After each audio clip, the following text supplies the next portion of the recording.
దారుణ పరిస్థితులు ఉండేదో తెలుసు మీకు. అటువంటి బజార్ దగ్గర కూడా డబుల్ రోడ్ సిమెంట్ రోడ్ నిర్మాణం చేస్తాం కిందకి ఏటికి వెళ్ళేంత వరకు కూడా. ఆ గుడికెళ్ళ దగ్గర మాంసం దుకాణాలు, చేపల దుకాణాలు ఉన్నాయి. ఆ గుడికెళ్ళేటప్పుడు కూడా ఇబ్బందులు కలుగుతూ ఉన్నాయి, దుర్వాసన వస్తూ ఉంది. దాన్ని కూడా గమనించడం జరిగింది. కాస్త ఏటోటికి వీటన్నింటినీ కూడా పంపించే కార్యక్రమాన్ని కూడా త్వరలో కూడా చేయబోతూ ఉన్నాం అనే విషయాన్ని యారాపల్లి వాసులందరికీ కూడా ముఖ్యంగా చెప్తా ఉన్నాను చెప్పి మీ అందరికీ మనవి చేస్తూ ఉన్నా. ఈ ప్రభుత్వం అభివృద్ధి ధ్యేయంగా పనిచేసేటువంటి ప్రభుత్వమే తప్ప మాటలు చెప్పి గాడిదలు చేసేటువంటి ప్రభుత్వం అయితే కాదు. మాటలు చెప్పి పుడిచేటువంటి ప్రభుత్వం తెలుగుదేశం ప్రభుత్వం. మరలా అటువైపు కన్నెత్తి కూడా చూడొద్దు దయచేసి. ఈరోజు మాయ మాటలు చెప్పి మేమేదో అభివృద్ధి చేస్తామని చెప్పి వాళ్ళు చేయడానికి ఇక్కడ అభివృద్ధి ఏం మిగిలింది మీరు చేయడానికి? ఏ వీధి రోడ్డు సిమెంట్ రోడ్ చేయడానికి మీకు మిగిలింది?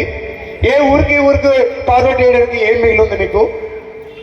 ఏ హ్యామ్లెట్ విలేజ్ రోడ్ వేయడానికి ఏం మిగిలిందని చెప్పి ప్రతి ఒక్కరు కూడా ప్రశ్నించాలి.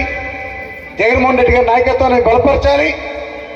వచ్చే ఎన్నికల్లో మరలా ఈ రాష్ట్రంలో వైఎస్ఆర్ పార్టీ అధికారంలోకి రావడానికి ప్రతి ఒక్కరు కూడా సహకరించాలని, ఈ రోజు వరకు కూడా 2019 పార్టీ అధికారంలోకి వచ్చిన దగ్గర నుంచి కూడా ఏ కుటుంబాలకు అయితే మేలు జరుగుతూ ఉందో ఆ జరిగేటువంటి మేలు కూడా ₹1 లంచమైనటువంటి మాట వినపడకుండా, తిరిగేటువంటి అవసరం లేకుండా ఏ కుటుంబానికి అయితే మంచి జరిగిందో వారందరూ కూడా అంకిత భావంతో జగన్మోహన్ రెడ్డి నాయకత్వాన్ని బలపరచాలని చెప్పి తెలియజేసుకుంటూ, ఇంత నేను రావడం 4 గంటలకైనా చెప్పాను మన వాళ్ళు, మీరు 4 గంటలకంటే